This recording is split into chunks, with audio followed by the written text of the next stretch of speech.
미국에서 중고차 하면 딱 떠오르는 회사, 바로 카맥스인데요. 이 카맥스가 최근에 생각지도 못한 과속방지턱을 3개 밟았다고 합니다. 얼마 전 있었던 분기 실적 발표에서 투자자들을 깜짝 놀라게 한 문제들이 좀 드러났거든요. 그래서 오늘 카맥스가 대체 어떤 어려움을 겪고 있는지, 그리고 이 상황을 헤쳐나가기 위해서 CEO가 어떤 계획을 내놨는지 한번 자세히 들여다보겠습니다. 이야기는 바로 이 한마디에서 시작됩니다. 카맥스의 CEO 빌 내시가 직접 한 말인데요. 보통 이런 실적 발표 자리에서는 어떻게든 좋은 점을 부각하려고 하잖아요. 그런데 이렇게 기대에 못 미쳤다고 솔직하게 인정하는 건 그만큼 상황이 만만치 않다는 걸 스스로도 알고 있다는 뜻이겠죠. CEO가 직접 인정할 정도로 실망스러웠다는 2분기 실적. 대체 얼마나 안 좋았던 걸까요? 이제부터는 막연한 느낌이 아니라 정확한 숫자로 한번 확인해 보겠습니다. 이 데이터들을 보시면 카맥스가 왜 힘든 시간을 보냈는지 바로 감이 오실 거예요. 자, 이 차트 좀 보세요. 핵심 지표들이 전부 파란불, 그러니까 하락세입니다. 전체 매출은 66억 달러로 6%나 줄었고 판매 대수 자체도 5.4% 감소했어요. 특히 눈여겨봐야 할 게 기존 매장들이 얼마나 잘하고 있는지를 보여주는 동일 매장 판매 실적인데요. 이게 무려 6.3%나 떨어졌다는 건 정말 시장 상황이 녹록치 않았다는 강력한 증거라고 할 수 있습니다. 차를 덜 판 것도 문제지만 수익성이 나빠진 건 더 큰 문제입니다. 바로 직전 분기랑 비교했을 때 중고차 한 대 팔 때마다 남는 이익이 200달러나 줄어들었다는 건데요. 이게 어느 정도냐면 과거 평균 하락폭의 2배가 훌쩍 넘는 수준이에요. 그러니까 단순히 장사가 좀 덜 된 게 아니라 팔아도 예전만큼 돈이 안 남는 구조가 됐다는 거죠. 판매량도 줄고 대당 이익도 줄고 정말 총체적 난국인데요. 그럼 당연히 이런 질문을 던질 수밖에 없겠죠. 도대체 뭐가 문제였던 걸까요? 지금부터는 CEO가 직접 지목한 문제의 근본적인 원인이 뭔지 한번 파헤쳐보겠습니다. 빌레시 CEO는 이번 실적 부진의 원인으로 그냥 경기가 안 좋아서 같은 뻔한 얘기를 하지 않았습니다. 대신 아주 구체적인 외부 요인 하나를 딱 짚었는데요.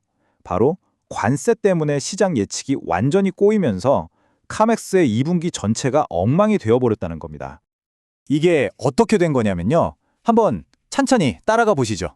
먼저 1분기에 곧 관세가 붙을 거라는 소문이 돌았어요.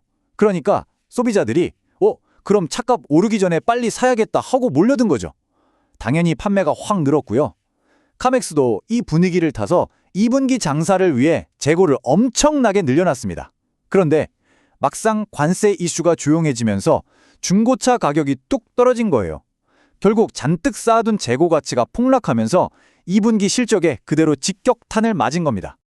그 타격이 어느 정도였냐면요. 바로 이겁니다. CEO 말로는 불과 6주라는 짧은 시간 동안 재고로 쌓아둔 차 한 대의 가치가 무려 $1,000나 떨어졌다고 해요. 이렇게 갑자기 가격이 내려가 버리니까 경쟁력 있는 가격을 내놓기도 힘들어졌고 결국 수익성에 정말 치명적인 상처를 입게 된 거죠. CEO의 진단은 여기서 끝이 아닙니다. 또 다른 문제가 뭐냐면 1분기에 차 살 사람들이 비정상적으로 몰리는 바람에 원래 2분기에 차를 샀어야 할 잠재 고객들까지 미리 구매를 끝내버렸다는 거예요. 쉽게 말해서 미래의 손님을 당겨 쓴 셈이라 정작 2분기 시장은 텅 비어버린 거죠. 자, 여기까지가 문제 진단이었습니다. 그럼 이제 어떻게 해야 할까요? 다행히 CEO는 이 위기를 그냥 보고만 있지 않았습니다. 아주 명확하게 4가지 전략을 내놨는데요. 카맥스가 어떻게 반격을 준비하고 있는지 그 계획을 한번 들어보시죠. 계획의 4가지 핵심은 이겁니다. 첫째, 소비자들이 혹할 만한 매력적인 가격과 다양한 차종을 갖추는 데 집중하고요.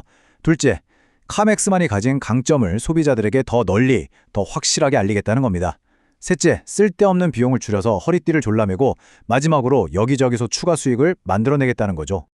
이 4가지 계획을 하나로 꿰뚫는 큰 그림이 있는데요. 바로 카맥스의 가장 강력한 무기인 옴니채널 경험을 최고로 만드는 겁니다. 이게 뭐냐면 고객이 온라인으로 차를 보다가 매장에 가서 직접 타보고 또다시 온라인으로 결제하는 것처럼 온라인과 오프라인을 마음대로 넘나들면서 차를 살 수 있게 하는 건데요. 이걸 더 강화해서 시장을 꽉 잡겠다는 전략이죠. 여러 계획 중에서 가장 구체적이고 야심찬 목표가 바로 이 숫자입니다. 카맥스는 앞으로 18개월 동안 최소 1억 5천만 달러, 우리 돈으로 거의 2천억 원에 달하는 비용을 줄이겠다고 선언했습니다. 이걸 그냥 막무가내로 줄이는 게 아니라 기술에 투자하고 일하던 방식을 효율적으로 바꿔서 달성하겠다고 하네요. 이런 계획들이 그냥 발표로만 그치는 게 아닙니다. 카맥스는 벌써 행동에 나서고 있는데요.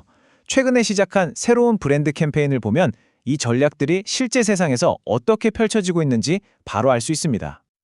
그 새로운 캠페인 이름이 뭐냐면 바로 Want to Drive입니다. 운전하고 싶다. 아주 직관적이죠?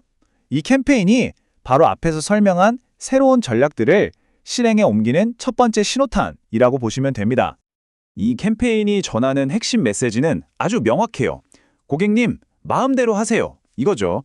모든 걸 온라인으로 끝내고 싶으면 그렇게 하고, 매장에서 직접 보고 결정하고 싶으면 그렇게 하고, 둘을 섞어서 하고 싶으면 얼마든지 그렇게 하라는 겁니다.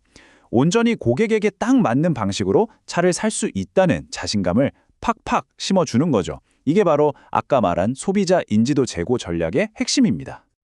그리고 이게 그냥 말뿐인 마케팅 구호가 아니에요. 실제로 카맥스 고객들이 얼마나 만족하는지를 보여주는 순추천 고객 지수, NPS라는 게 있는데 이게 역대 최고치를 찍고 있습니다. 특히 온라인이나 옴니채널 경험에 대한 만족도가 아주 높다는 데이터가 딱 버티고 있으니까 이번 캠페인 메시지가 더 강력한 힘을 갖게 되는 거죠. 자, 그럼 이제 흩어져 있던 조각들을 다 맞춰볼 시간입니다. 카맥스가 앞으로 나아갈 길을 한번 정리해보죠. 어려운 상황에 대한 명확한 진단부터 구체적인 실행 계획까지 우리가 다 살펴봤잖아요. 한 문장으로 정리하면 딱 이겁니다.